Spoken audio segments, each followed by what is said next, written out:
porque la idea hoy día es avanzar hacia la norma de actividad que habíamos quedado y dejado pendiente.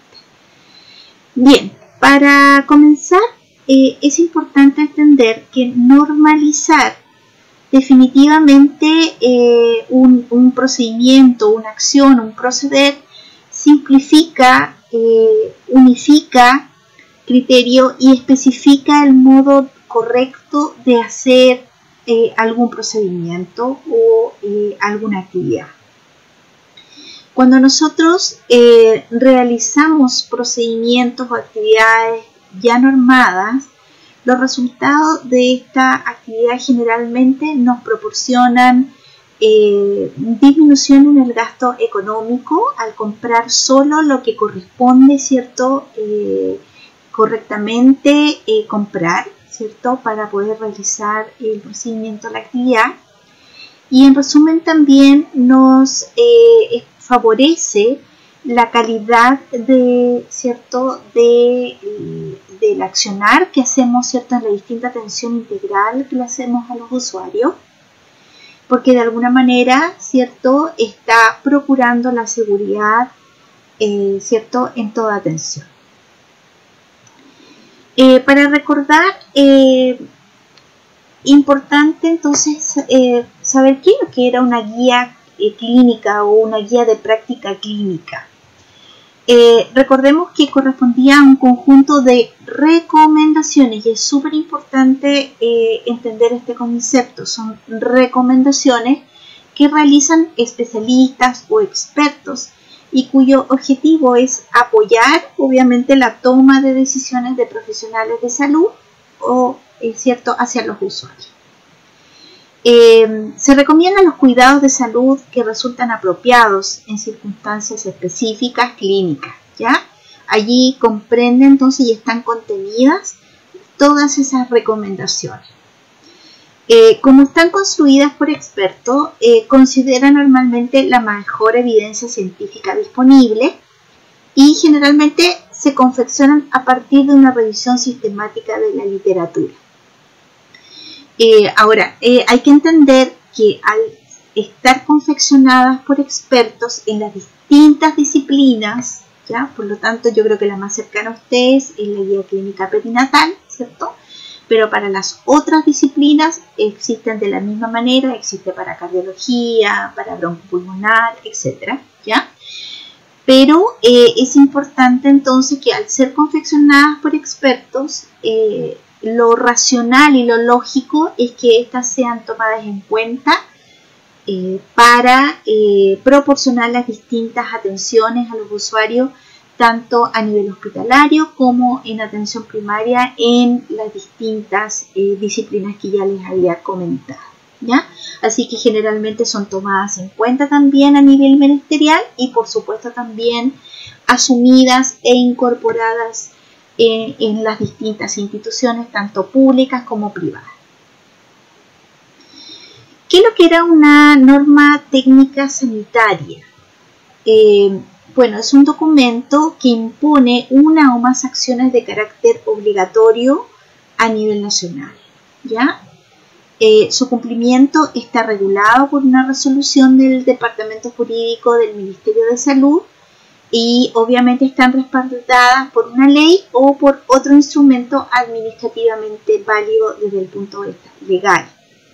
Por lo tanto, y lo que ocurre normalmente es que una norma técnica sanitaria debe cumplirse al mayor plazo, a la brevedad, por las distintas instituciones.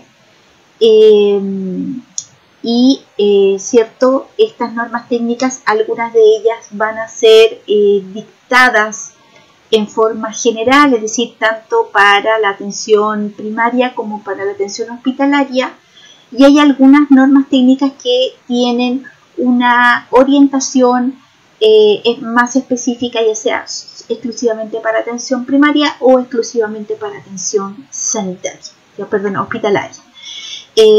Pero como les menciono también, hay normas que son de carácter general, como una de ellas es el lavado de manos, ¿ya? Y esta norma técnica sanitaria se refiere directamente al manejo promocional, preventivo, puede ser de diagnóstico, puede ser terapéutico o rehabilitador de algún problema de salud en específico. En los programas de salud es un conjunto, corresponde a un conjunto de acciones que son implementadas por un gobierno con el objetivo de mejorar ciertas condiciones sanitarias de la población. De esta manera, las autoridades promueven campañas de prevención y garantizan el acceso democrático y masivo a los centros de atención. Corresponde a un documento que puede ser también de ámbito general o de ámbito un poco más específico. Contiene distintas actividades, metas y modelo de evaluación en relación con la situación determinada. Sus actividades normalmente están calendarizadas y basadas en el consenso, por supuesto, de expertos, es decir, todos los programas de salud están sustentados en las guías clínicas correspondientes de la especialidad. Existen múltiples programas de salud, algunos de ellos también tienen orientación para atención primaria, hay otros que tienen orientación hospitalaria, pero la verdad es que son múltiples los que se encuentran en este minuto activos. Vamos a dar algunos ejemplos de ello, algunos que son más cercanos a ustedes. Tenemos, por ejemplo, el de salud infantil, Chile Crece, ¿cierto? El salud integral para jóvenes y adolescentes. Tenemos el salud de las personas adultas mayores, está la salud sexual y reproductiva, está el programa de prevención y control de VIH-Sida e ITS, el programa de tuberculosis, el programa de salud bucal, salud mental, el programa GES, entre muchos otros. Bueno, importante entonces, las normas y protocolos pueden ser de origen ministerial y cuando son de origen ministerial entonces pasan a llamarse norma técnica o protocolo técnico según sea la situación. Generalmente las normas técnicas son más generales y en cambio el protocolo técnico tiende a mencionar una actividad más específica y por lo tanto son normas de carácter obligatorio de cumplir y generalmente al momento que llega el comunicado a las distintas instituciones normalmente llega con un plazo para dar cumplimiento. Las instituciones no tienen no tienen otra obligación más que cumplir, por lo tanto no tienen otra opción.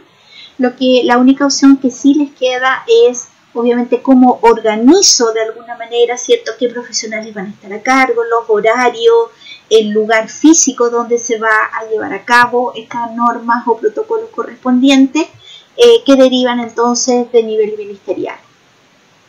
Pero debo empezar debo activarlo en los plazos determinados sin pasar más allá. Generalmente además van a estar siendo supervisados y controlados que esas normas y protocolos entonces se cumplan a la brevedad. Pero también tenemos normas y protocolos locales que son confeccionados por la misma institución, ¿ya?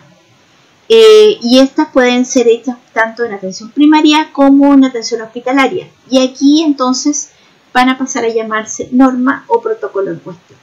Recordemos que la norma generalmente nos va a determinar una acción específica realizada por una sola persona, ya sea profesional o técnico o administrativo, según sea el caso.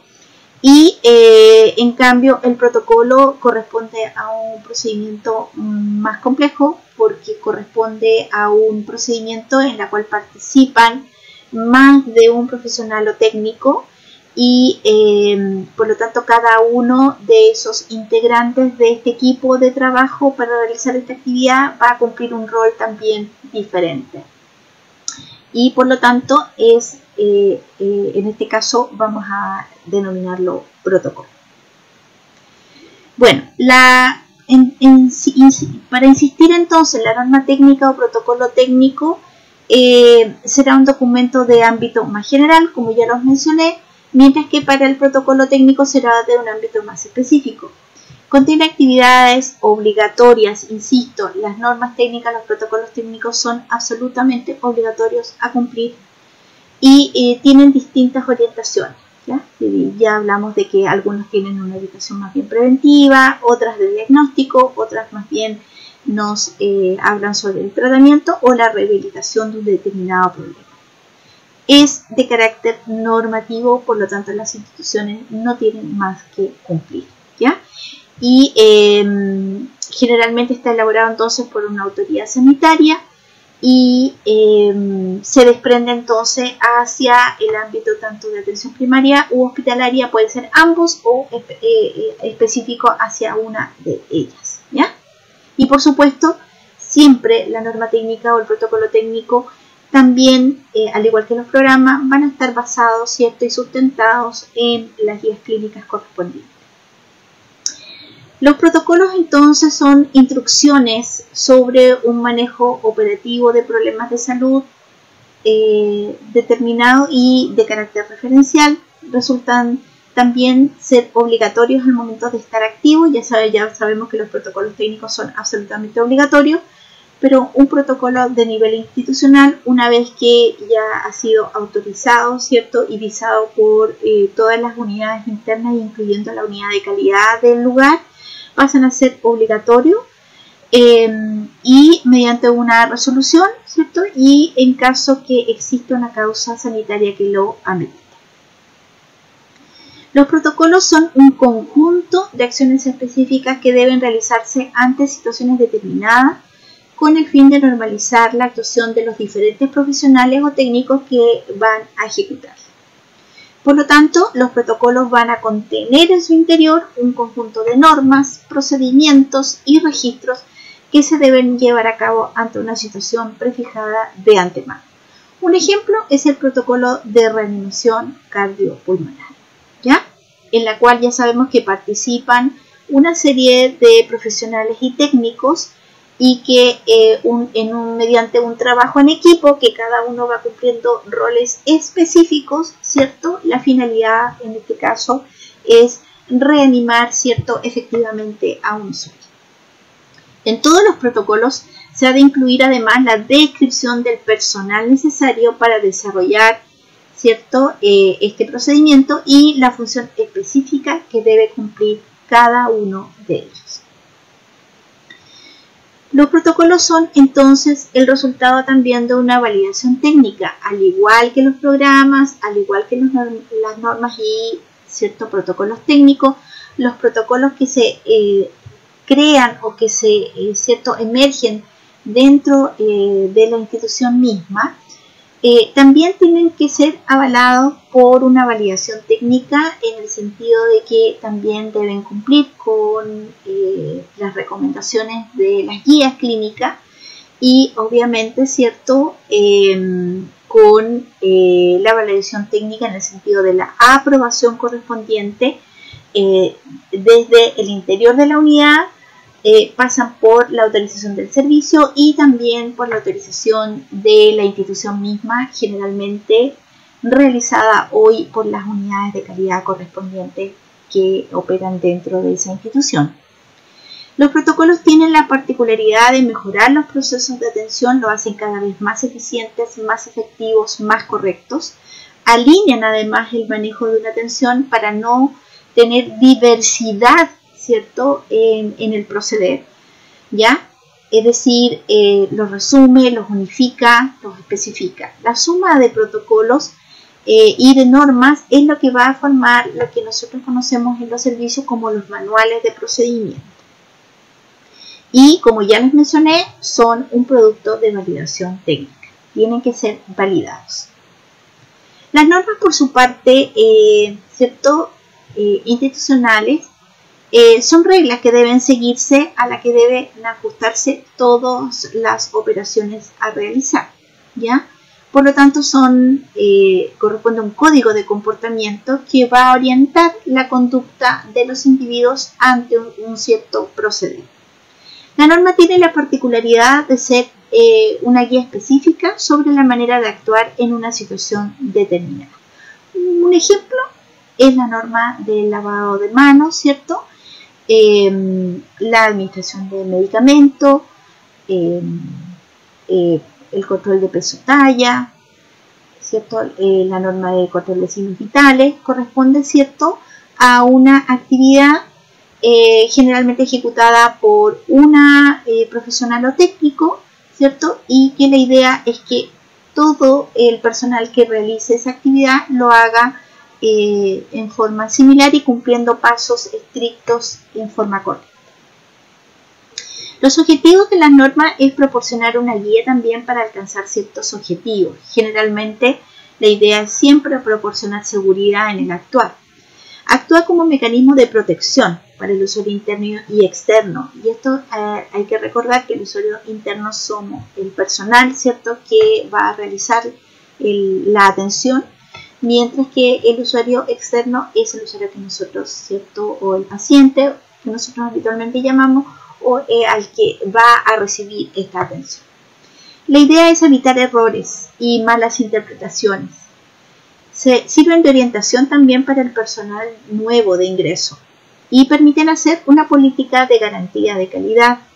Rentabiliza además los recursos porque compro lo que de verdad necesito y básico comprar, y no toda la gama, ¿cierto?, que puede haber de productos, ¿cierto?, de insumos que existen en el mercado, sino que compro lo que realmente me están recomendando, ¿cierto?, los expertos.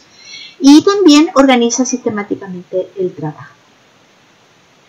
Importante entonces entender que la guía clínica son recomendaciones, ¿cierto?, de expertos, pero como son recomendaciones de especialistas, normalmente son ¿cierto?, incorporadas tanto a los programas como a las normas y protocolos técnicos y también, por supuesto, a las normas y protocolos locales.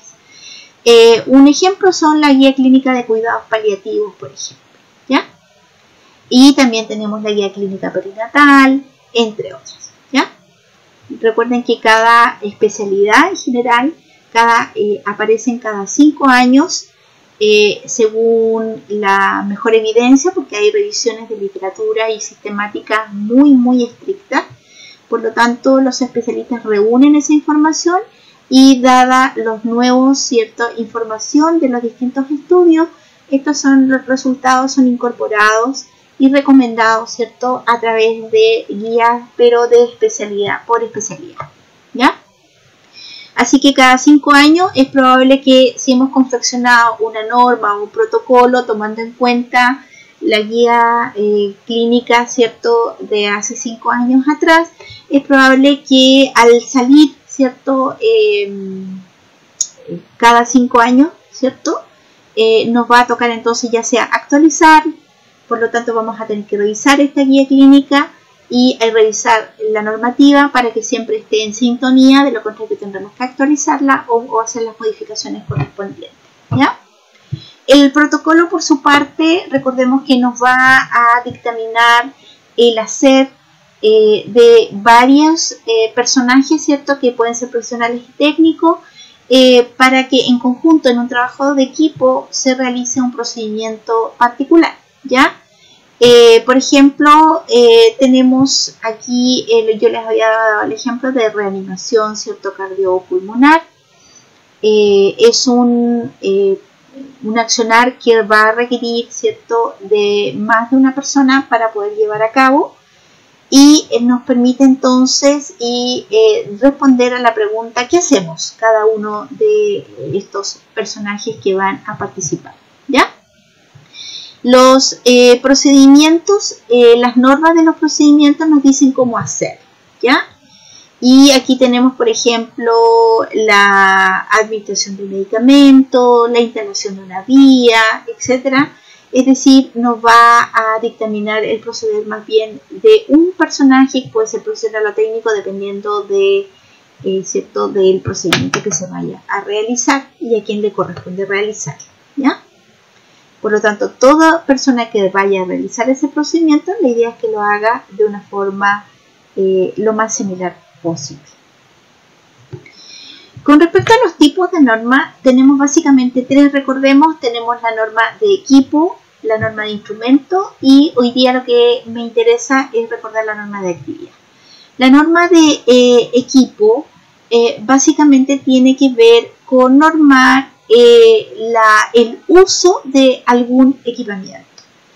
En esta norma normalmente incluimos no solo el cómo utilizarlo, sino que también cómo protegerlo, cómo asearlo, como los elementos básicos que debería contener, cómo lo vamos a proteger, dónde va a estar ubicado y por supuesto también cómo el periodo que requiere la mantención correspondiente del equipo, ¿ya? La norma de instrumento básicamente guarda relación con los registros, ¿ya? Ustedes ya tienen mayor cercanía con una serie de registros que han visto tanto en atención primaria como hospitalaria y estos registros obviamente deben llenarse de cierta manera y eso es lo que nos va a dictaminar la norma de instrumento, es decir, quién va a registrar, cuándo lo va a hacer, dónde lo va a registrar, ¿cierto? Y el cómo llenar el documento correctamente. Ya recuerden que hay documentos también de uso local, pero hay algunos que tienen la particularidad de utilizarlo cuando uno deriva a otra institución de otra complejidad, como por ejemplo cuando derivamos de atención primaria a atención secundaria, ¿cierto? O al revés, cuando el paciente, por ejemplo, es dado de alta de la hospitalización y es derivado entonces atención secundaria a control, por ejemplo, ¿ya? Entonces, esa documentación también es importante que esté muy bien confeccionada, ¿ya? Recuerden también, por ejemplo, que cuando nosotros damos de alta, la usuaria, la puérpera, por ejemplo, se va con su carnet de alta maternal, pero también con el del recién nacido. Por lo tanto, esa información tiene que estar perfectamente registrada para, ¿cierto?, que en este caso en la atención primaria puedan tener la información para dar continuidad, ¿cierto?, en lo que se refiere a atención a este usuario. Bueno, y la norma de actividad es lo que nos va a dar el proceder. Entonces, en este caso, hoy día lo que quiero es que aprendamos a confeccionar una norma de actividad. Por lo tanto, es una norma de un procedimiento. Aquí la idea es que sepamos, ¿cierto?, qué vamos a hacer, cómo lo vamos a hacer, dónde lo vamos a hacer, ¿cierto? Y por supuesto, en qué documento nos corresponde hacer el registro. La norma debe responder entonces qué hace, quién lo hace, cómo lo hace y cuándo lo hace. Las recomendaciones para escribir una norma es que deben redactarse con frases cortas, concisas y claras que no dejen lugar alguno a una interpretación distinta. Deben utilizarse bajo un formato de la institución y obviamente deben ser revisadas permanentemente y actualizadas si así corresponde. Deben ser realistas, es decir, su cumplimiento tiene que ser posible de que se cumpla. Por lo tanto, hay que tomar en cuenta todos los recursos disponibles del lugar. Debe permitir también cierto grado de flexibilidad ante situaciones de emergencia. Con respecto a otras recomendaciones, los manuales en las cuales van a estar probablemente adjuntadas todas las normas y protocolos, ¿cierto?, del lugar, deben estar disponibles en todas las unidades para que todo el personal tenga acceso a ellas. Por lo tanto, se recomienda que estén en un formato escrito, es decir, impreso, pero también digitalizadas y deberían estar hoy día en todos los escritorios de los PC, ¿cierto?, de las unidades respectivas, para que puedan ser utilizados tanto, ¿cierto?, en un día de lunes a viernes como días no hábiles también, ¿ya? El manual de normas debe ser aprobado y respaldado por la institución, por lo tanto deben tener una aprobación técnica correspondiente. Debe ser reconocido y aceptado por todo el personal al que va a ir dirigido. Se deben normar, importante, aquellos aspectos del trabajo habitual, es decir, vamos a normar en realidad los procedimientos o los procesos que realmente se realizan en mi unidad correspondiente, ¿ya? Por lo tanto, hay que entender los procedimientos que se hacen en atención primaria son diferentes a los que se hacen en atención hospitalaria. Por lo tanto, cada institución, de acuerdo a su complejidad, va a confeccionar las normas que en realidad corresponden a los procesos y actividades que realmente allí se hacen. Con respecto a la norma de actividad, debe llevar siempre identificación, es decir, algún título. También debe definirse el procedimiento, ¿ya? Es decir, a qué le vamos a llamar, ¿cierto? Lo que queremos nombrar, ¿ya? ¿Quiénes la van a realizar? ¿Ya? Y en quiénes también se va a realizar, ¿ya? También debe tener las condiciones en que se va a realizar, ¿ya? Recordemos, por ejemplo, para el lavado de manos, para que yo haga un correcto lavado de manos, debo disponer de un lavamanos, debo disponer de jabón, debo disponer de papel, ¿cierto?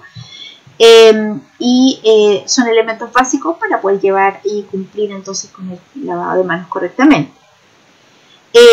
Quinto, deben estar detalladas las acciones de la actividad. La idea es que estas acciones deben estar en forma ordenada según el proceso y según el orden en que normalmente se hace.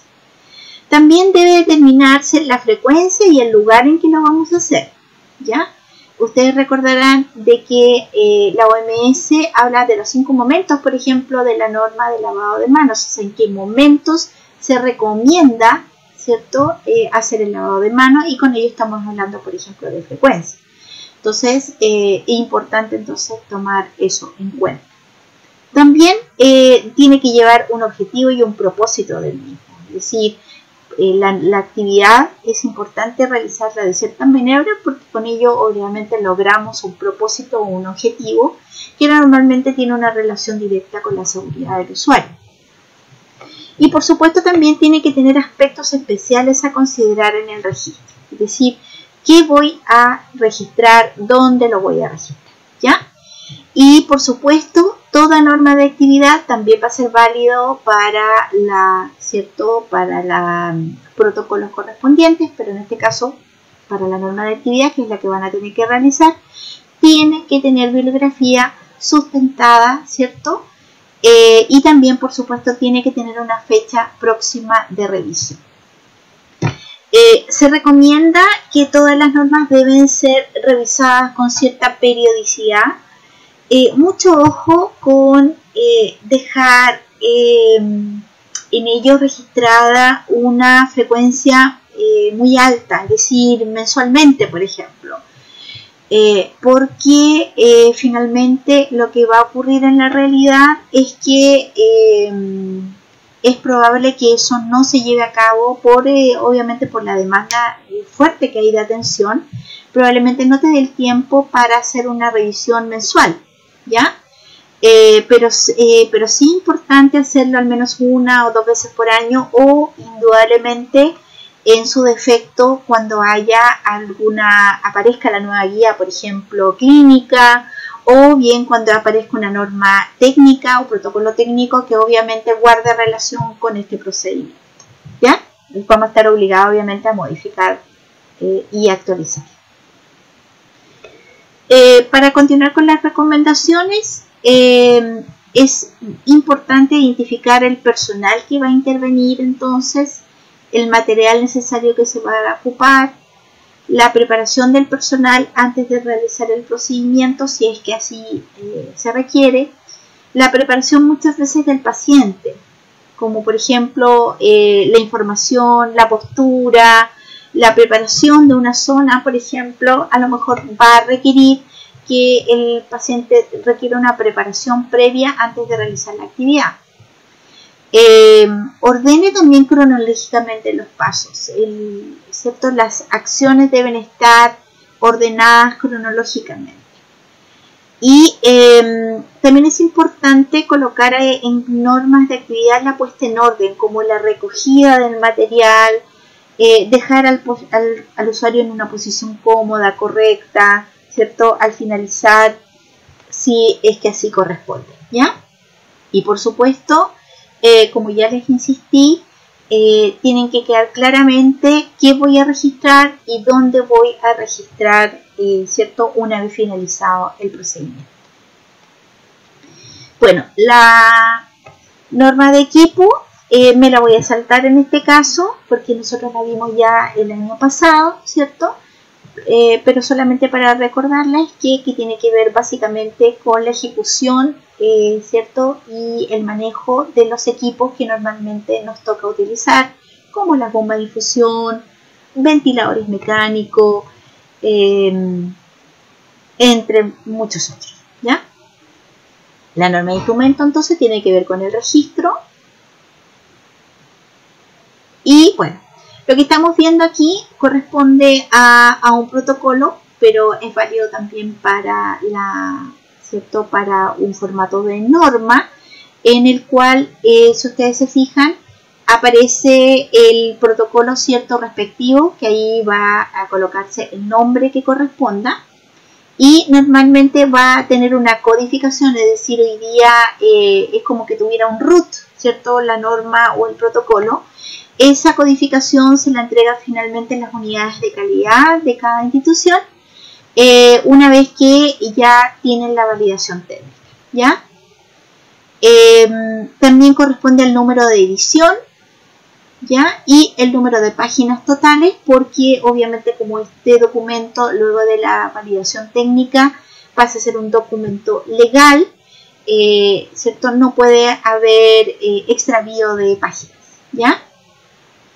Lo otro importante de este formato es que si ustedes se fijan, aparecen 3 columnas, en las cuales la columna de la izquierda aparece el documento elaborado por lo tanto en este espacio se van a colocar el nombre y el cargo de las personas que están confeccionando, en este caso ya sea la norma o el protocolo, ¿cierto?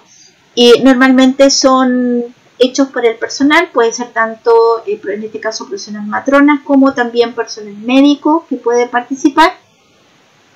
Quien lo revisa, que normalmente debería ser el jefe de servicio o la matrona supervisora, por ejemplo, y finalmente aprobado por, que en este caso hoy día esa labor la realizan normalmente las unidades de calidad de cada institución.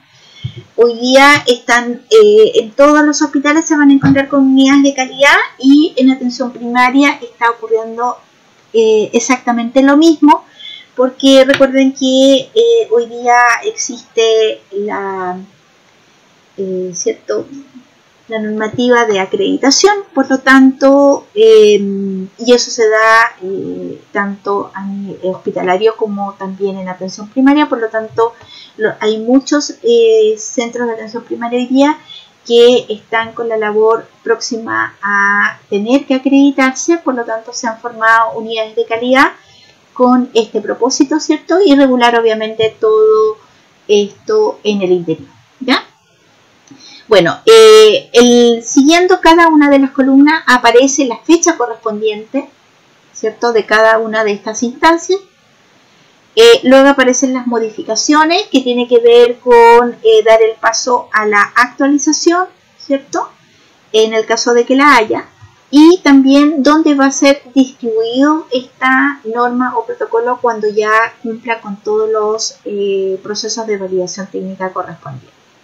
¿Ya? Por lo tanto, va a haber una tarea más tarde en la cual ustedes van a tener que crear una norma de actividad. Yo les voy a decir, ¿cierto? Al finalizar la clase cuál es el tema. Van a trabajar en grupos, ¿ya? Para confeccionarla. Y obviamente la idea es que cumplan con el formato. Normalmente, aquí yo no lo he puesto, pero normalmente se coloca el logo correspondiente de la institución, ¿cierto? Aquí ustedes obviamente van a inventar, pero la idea es que van a inventar un logo o bien pueden utilizar algún logo de alguna institución, ¿cierto? La idea es que sea, ojalá, un documento lo más parecido a lo real, ¿ya?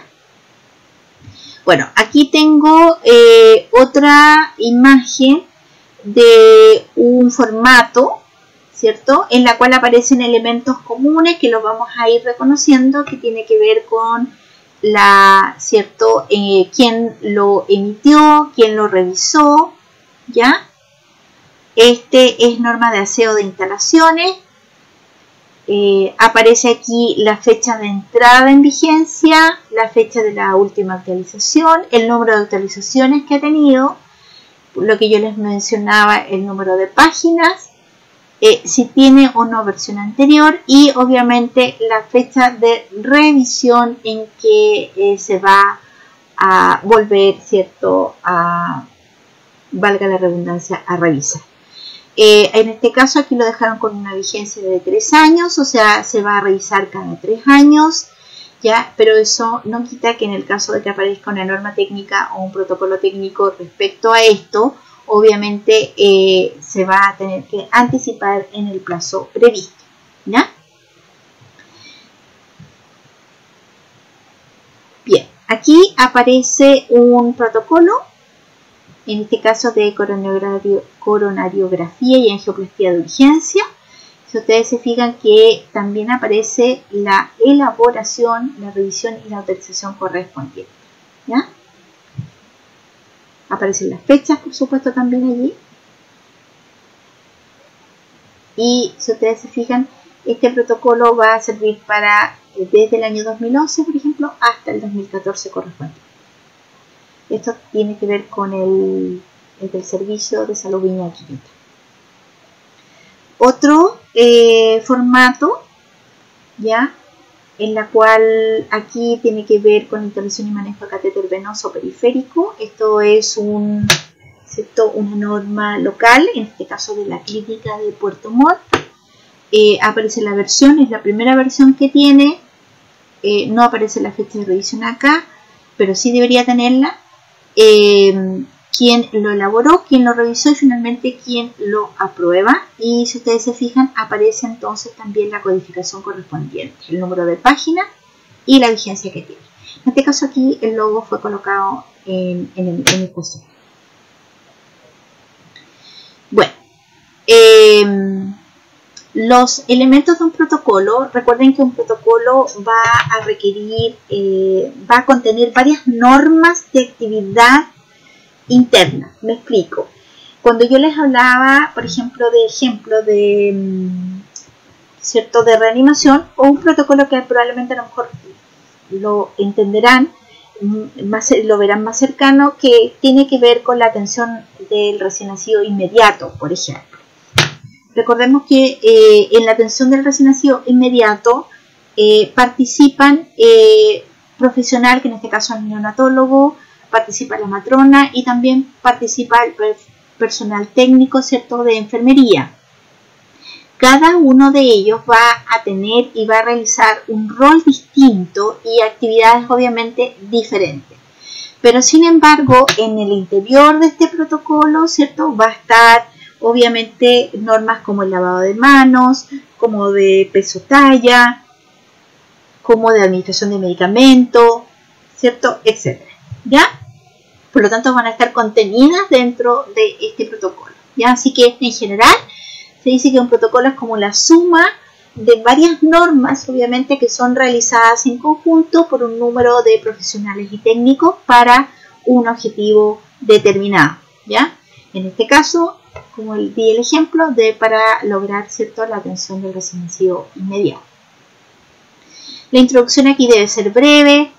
La definición y magnitud del problema o situación a protocolizar tiene que cumplir también con el objetivo, también con el alcance. El alcance significa distinguir quiénes son las personas en las cuales de alguna manera van a ser partícipes de este protocolo y también obviamente de la norma si así fuera.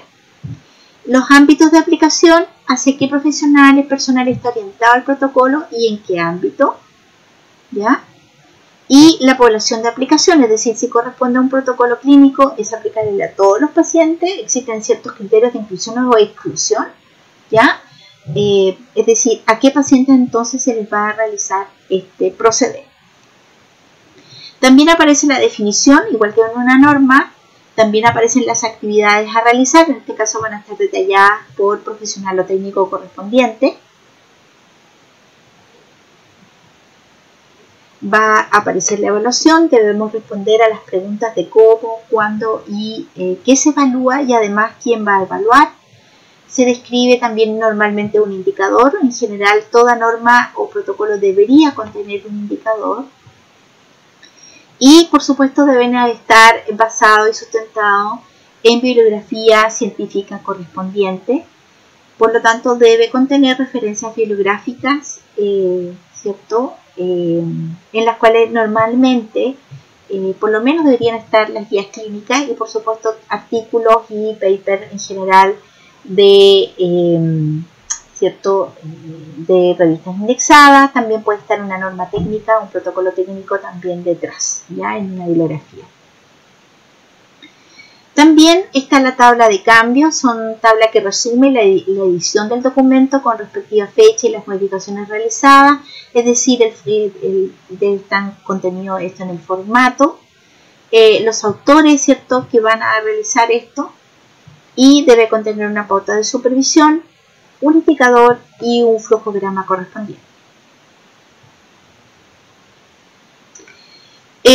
La acreditación solicita que las normas estén insertas en los protocolos de atención, ¿ya? Aquí están contenidos los elementos básicos que debería tener, ¿cierto?, ya sea una norma o un protocolo, ¿ya?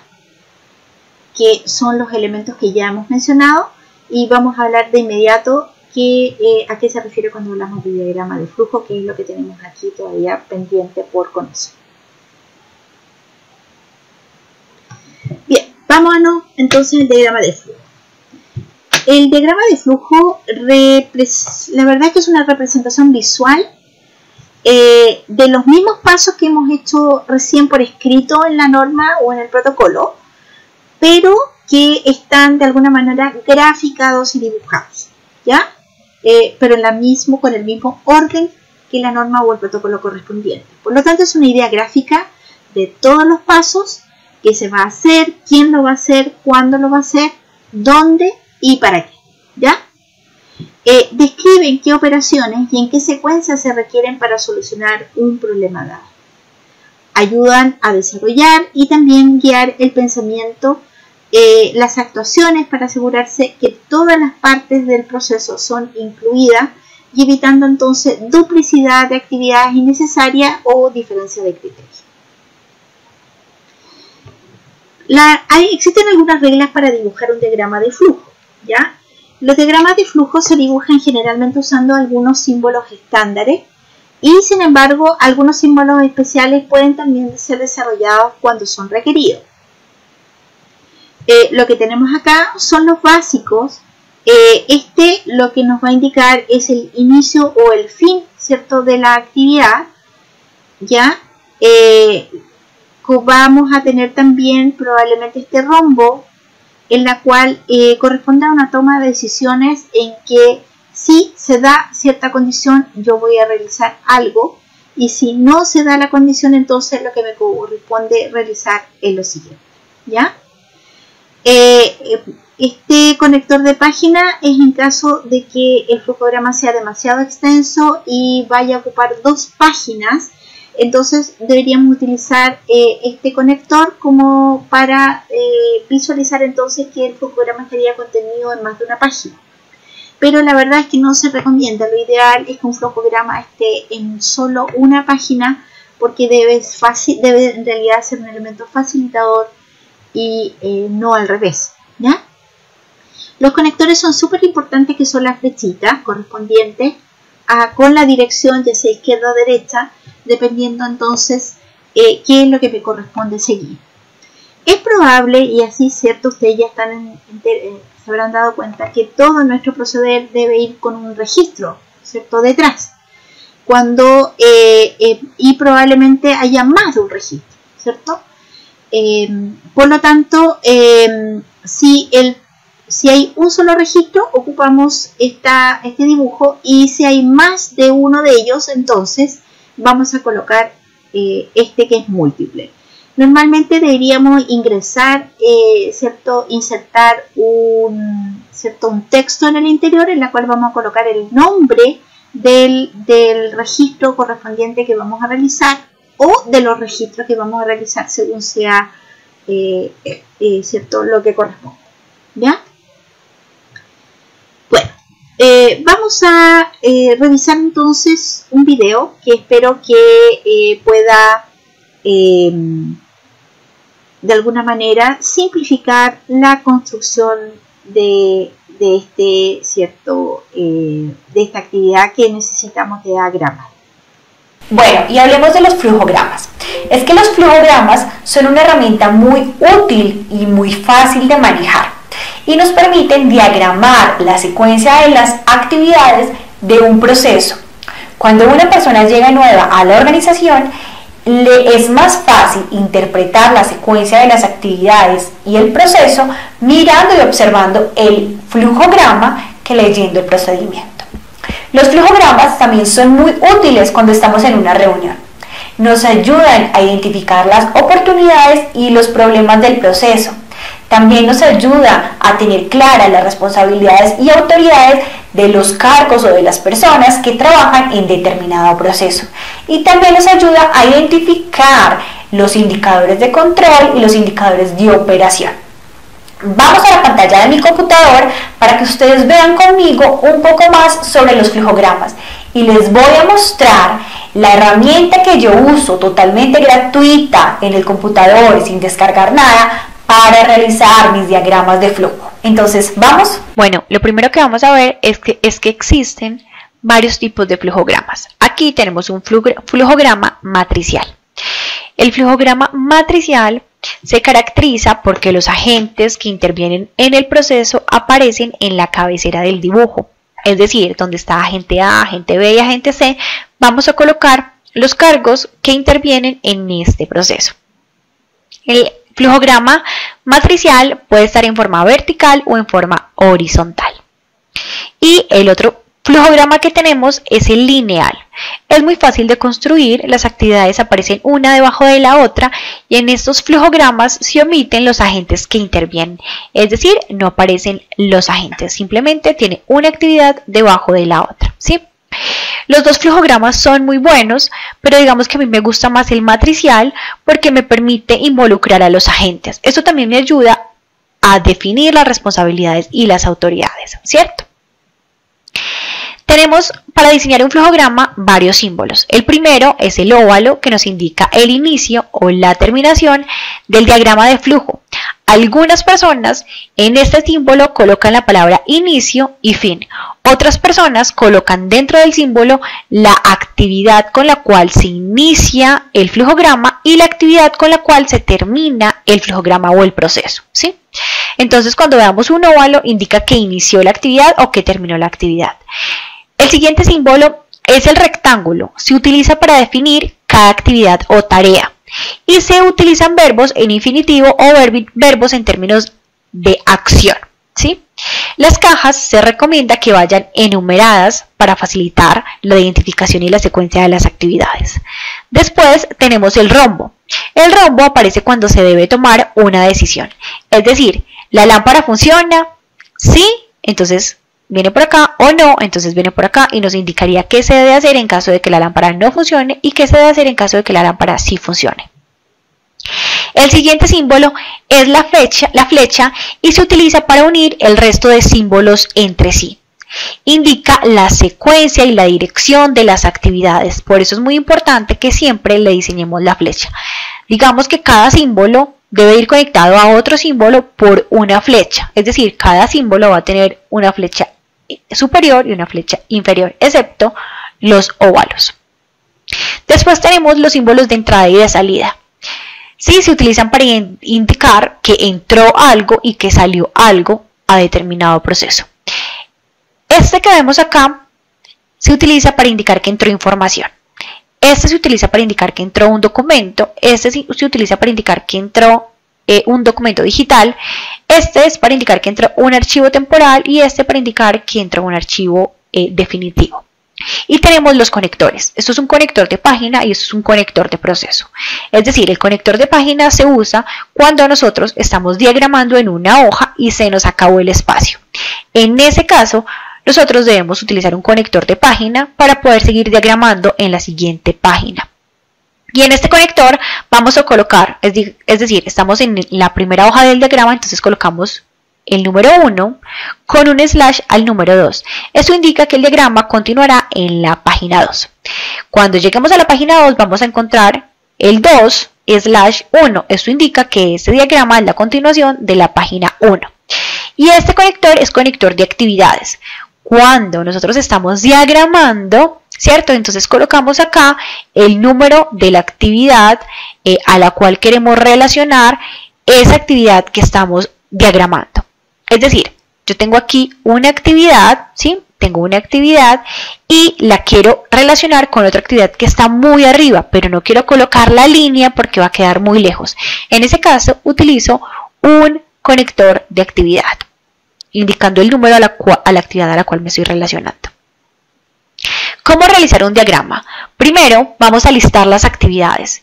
Realice la lista de las actividades con las personas que intervienen en las actividades, es decir, con los agentes, ¿sí?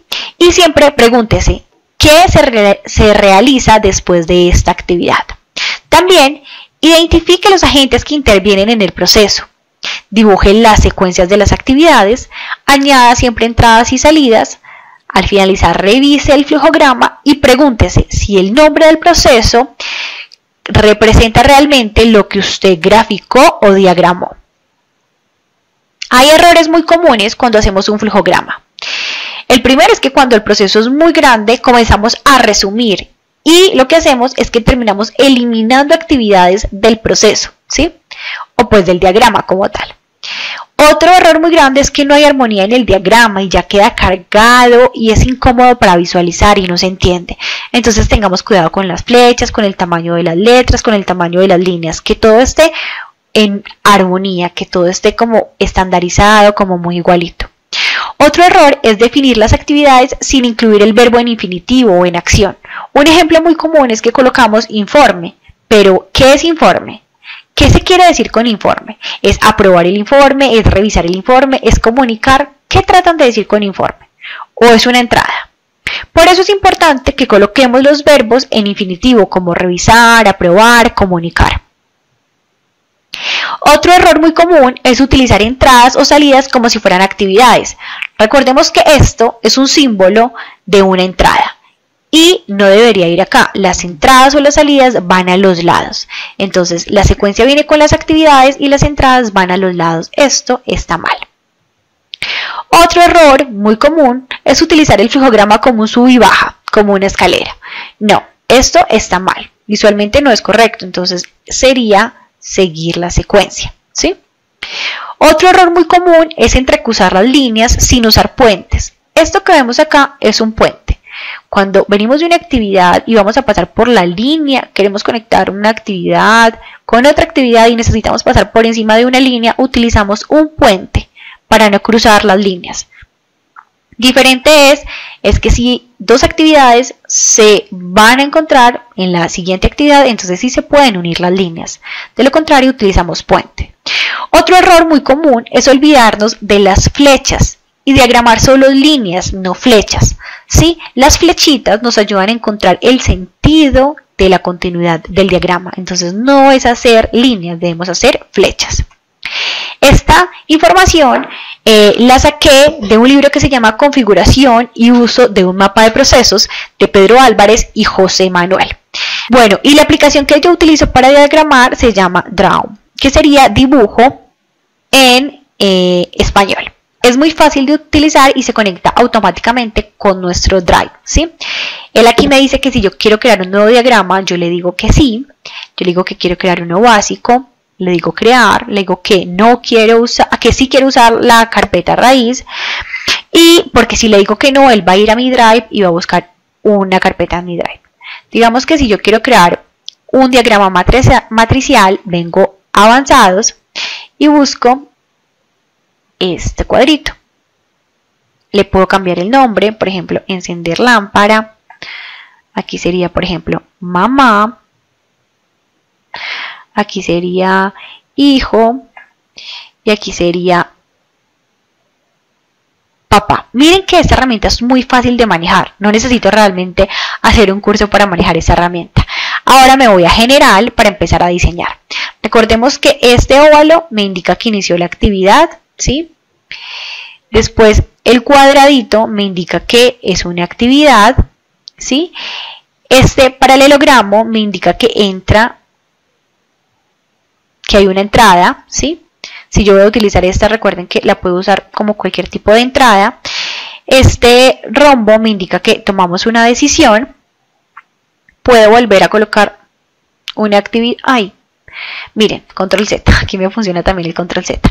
Aquí borro simplemente, miren, señalando. Mucho cuidado, señalo acá y le digo suprimir y me la borra. Porque a veces me puedo parar esa acá, me puedo confundir y lo que hago es que termino borrando otra cosa, ¿sí ven?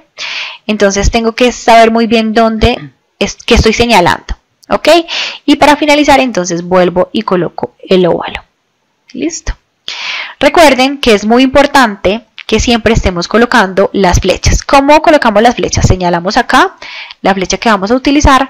Miren que él se nos pone en verdecito y bajamos hasta acá. Cuando se nos pone en verdecito significa que se conectaron los símbolos, ¿sí? Miren, se nos conectan los símbolos.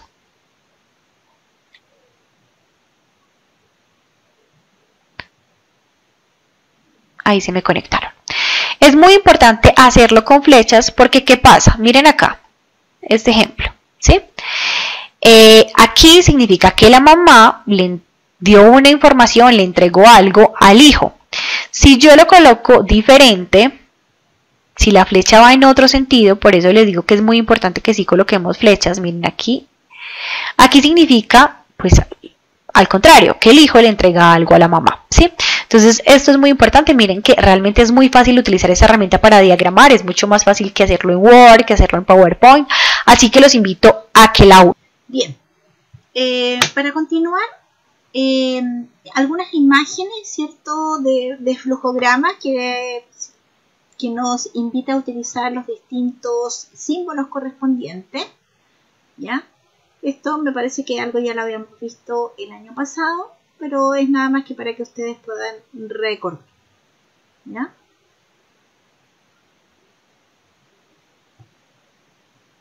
Bueno, recordar que los flujogramas, ¿cierto?, pueden dar cuenta de normas que pueden ser del ámbito hospitalario o también del ámbito, ¿cierto?, de atención primaria. Bien, otros ejemplos. En este caso, este es un flujograma de una mujer con consulta por inicio del trabajo de parto con gestaciones entre 37 y 40 semanas. ¿Ya? Si ustedes se fijan, entonces aparecen los dibujos correspondientes con las flechas, ¿cierto?, con sentido. Aquí dice, realiza consulta e identifica criterios de admisión. Bueno, si cumple con los criterios de admisión, continuaré por este cierto camino, pero si no cumple con los criterios de admisión, entonces tendré que tomar en cuenta estas otras antecedentes. ¿Ya?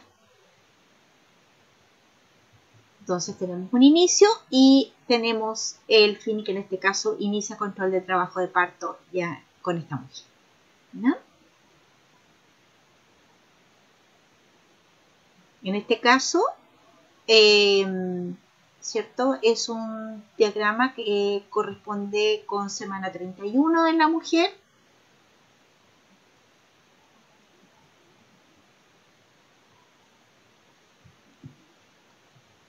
Este es un flujograma que no cumple con todos los criterios, pero sin embargo tiene algunos elementos importantes que nos ayudan, especialmente que tiene que ver con el primer control prenatal, con la glicemia en ayuna, a realizar en el primer, en el segundo y en el tercer trimestre correspondiente con los valores, ¿ya?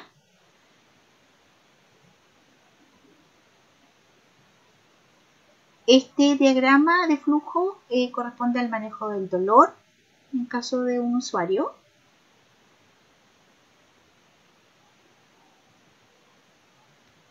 Este me parece que es de reanimación neonatal, que es un diagrama que ya entendemos que no cumple con todos los elementos de dibujo, pero sí por lo menos tiene una orientación de graficar lo que hay que realizar, ¿ya? Pero ahora entendemos que es un flujograma, digamos, que no cumple con todos los criterios. Este flujograma me parece importante demostrar. Habla del proceso de atención primaria ante relato de abuso sexual de niño o niña adolescente, ¿no? Entonces, tenemos un relato de abuso sexual en el adolescente y nos indica el camino,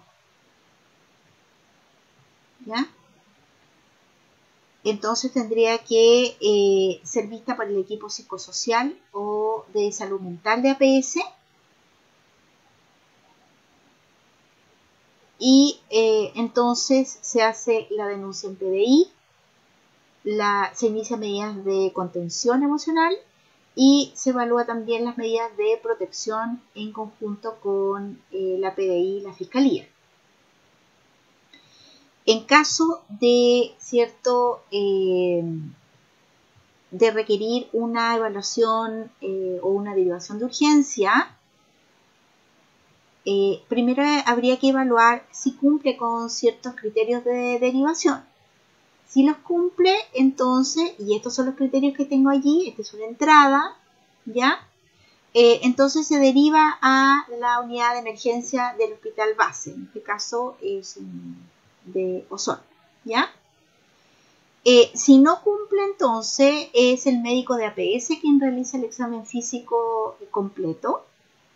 Y en el caso de constatar, aparece nuevamente la toma de decisiones. Si se constata al examen físico lesiones de maltrato físico o agresión sexual o secreción patológica, ¿cierto?, en la vagina o en la zona anal.